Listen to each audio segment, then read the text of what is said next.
já vamos direto a Brasília porque o dia está sendo marcado pela retomada dos trabalhos no Legislativo e no Judiciário. Vamos direto à sede do Tribunal Superior Eleitoral, porque a ministra Carmen Lúcia acabou de fazer o discurso de abertura, portanto, do TSE em ano eleitoral. Vamos acompanhar.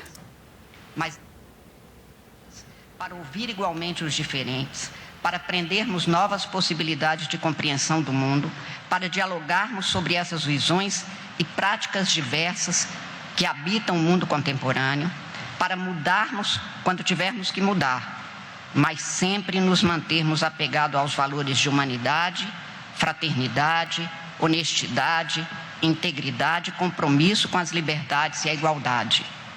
Preconceitos que têm gerado discriminações no processo político, com reflexos no eleitoral, como os que fraudam exigências legais para a presença, por exemplo, de mulheres e de negros, são inaceitáveis e não podem ser admitidas. As tecnologias que podem atuar também podem ser aproveitadas abusivamente para macular conhecimentos e informações. Podem contaminar processos formais estabelecidos em bases antes praticadas.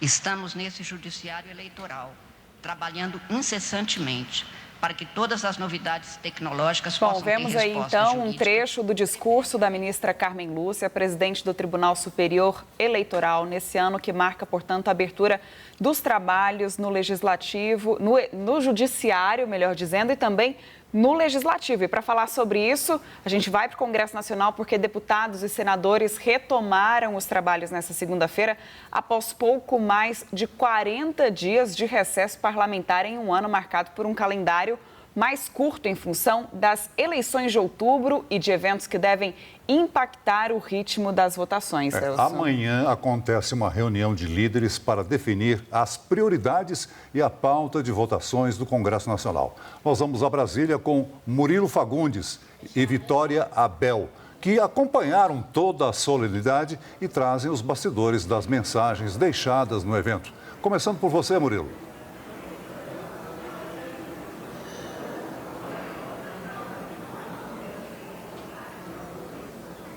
Oi, Celso, Marina, uma ótima noite a vocês, Vitória, minha colega também, uma ótima noite.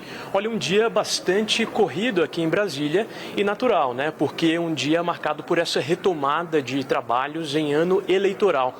E o governo, Celso, Marina, quem nos acompanha, deixou bastante claro na sua mensagem presidencial, que é aquela mensagem tradicional enviada aos parlamentares todos os anos, que está focado nas eleições.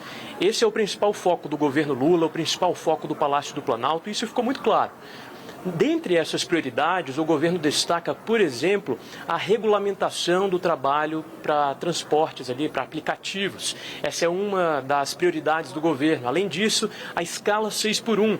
Tudo isso nessa toada eleitoral, tudo isso em busca dessa prioridade eleitoral para este ano.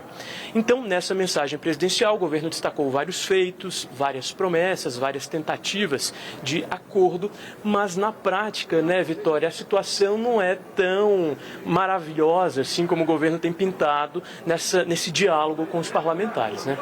É isso mesmo, Murilo. Boa noite para você, para todo mundo que nos acompanha aqui no SBT News.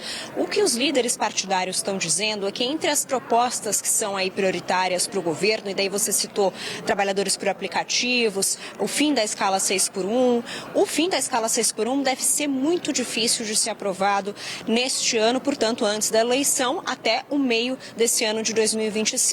Eles afirmam justamente que ainda não tem um texto que está ali ajustado, principalmente junto com o empresariado, além dos trabalhadores, e que isso deve pesar muito para que essa pauta avance aqui no Congresso Nacional. O que eles afirmam que tem sim chance de ser aprovado até metade do ano é a regulamentação dos trabalhadores por aplicativo, tanto motoristas quanto os entregadores motoboys, que também trabalham ali, aqueles que trabalham também por bicicleta, porque esse texto texto já está com o relatório pronto em uma comissão especial, basta votar e depois, se for aprovado na comissão especial, ele segue direto para o plenário da Câmara dos Deputados. Então, ele está bastante avançado. Esse texto prevê, por exemplo, algumas regras em que as empresas de aplicativo ajudariam na colaboração previdenciária desses trabalhadores, teriam um mínimo também que eles receberiam a cada entrega, algumas regras para facilitar o trabalho dos trabalhadores por aplicativo. Agora, pauta 6x1, a gente acredita aqui no Congresso Nacional, os líderes acreditam, melhor dizendo, que vai ficar só na promessa do governo, né, Murilo? Pois é, e tem uma outra pauta importante também, que é a PEC da segurança pública, que foi uma entrega que o ex-ministro Ricardo Lewandowski não conseguiu fazer. Também está nesse top 3 prioridades. Primeiro ponto, as medidas provisórias que estão travando a pauta, inclusive aquele programa Gás do Povo que está sendo votado já, né, Vitória?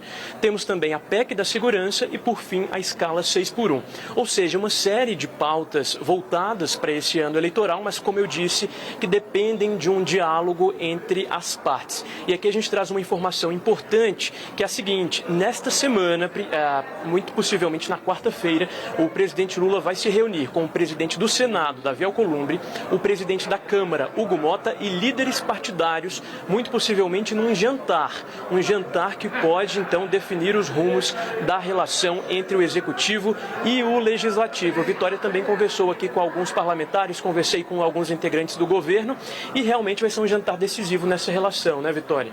Justamente porque os líderes do Centrão, partidos como PP, republicanos, já estão confirmando presença nesse jantar, mostrando justamente que existe uma abertura para o diálogo entre o Congresso e o governo. Agora, apesar disso, Murilo, é importante a gente destacar que tanto Alcolumbre quanto Hugo Motta, durante os discursos deles aqui na abertura do ano legislativo, deram algumas alfinetadas no governo. Eles destacaram principalmente o que eles chamam de prerrogativa parlamentar, que é a necessidade do governo pagar as emendas parlamentares. Aquele recadinho que eles sempre dão para o Palácio do Planalto, acelerar o pagamento. E nesse ano de eleição, esse pagamento tem que ser ainda mais acelerado, porque não pode ter pagamento de emenda até a metade desse ano. Murilo, acho que é importante a gente destacar também a questão da nomeação de Jorge Messias ao Supremo Tribunal Federal. Está travando a relação no Senado, né?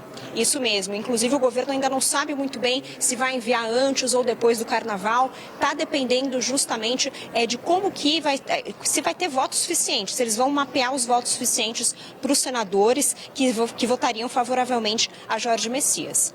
É isso, Celso, Marina, eu, Vitória, seguimos aqui acompanhando as reações a essa volta do ano legislativo. O governo vai ter muito trabalho e a gente, claro, fica de olho em todos esses passos aqui em Brasília. Vitória Abel e Murilo Fagundes trazendo os detalhes da reabertura do Congresso Nacional nesse ano legislativo. Obrigado.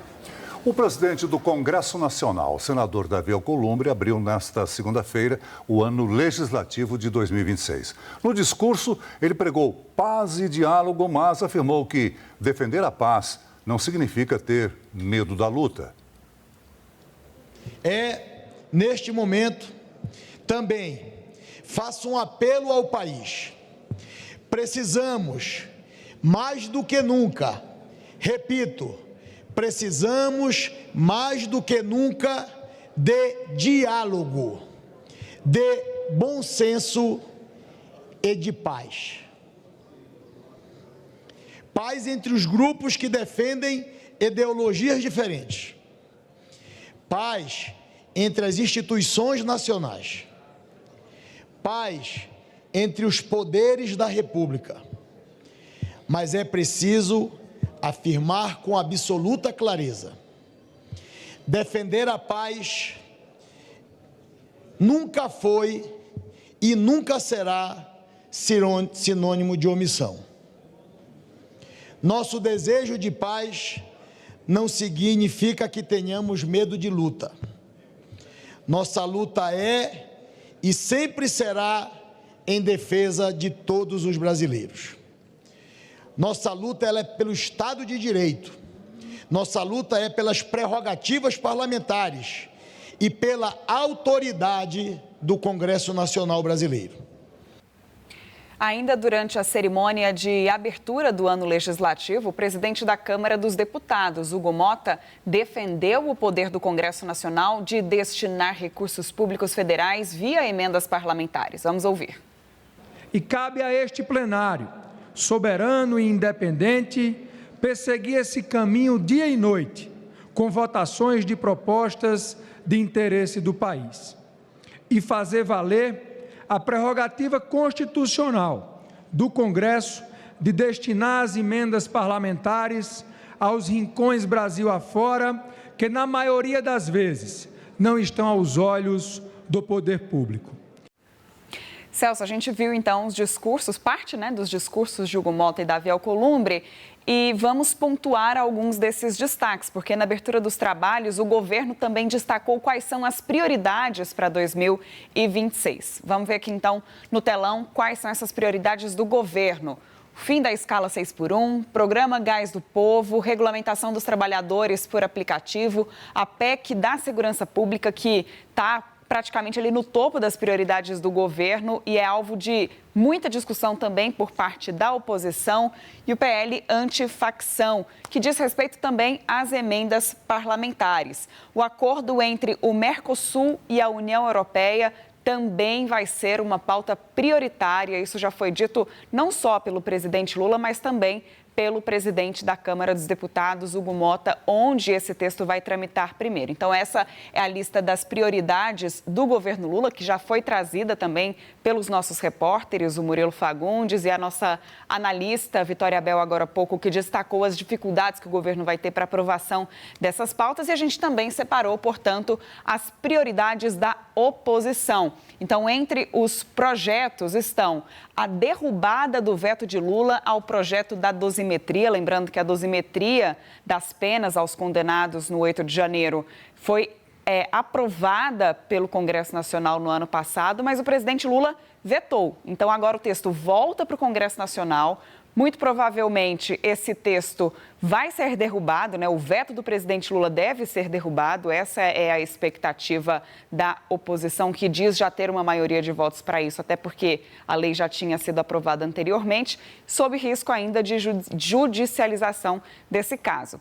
E aí a gente tem as investigações da CPMI do INSS, que já retomam os trabalhos amanhã, a criação de uma CPI do Banco Master e do BRB, a criação da CPMI da SECOM também, visando investigar integrantes do governo federal, e o combate ao crime organizado. E aí a gente lembra também, Celso, que entra na pauta da segurança pública, que é uma pauta do governo, mas que está sendo ali puxada pela oposição.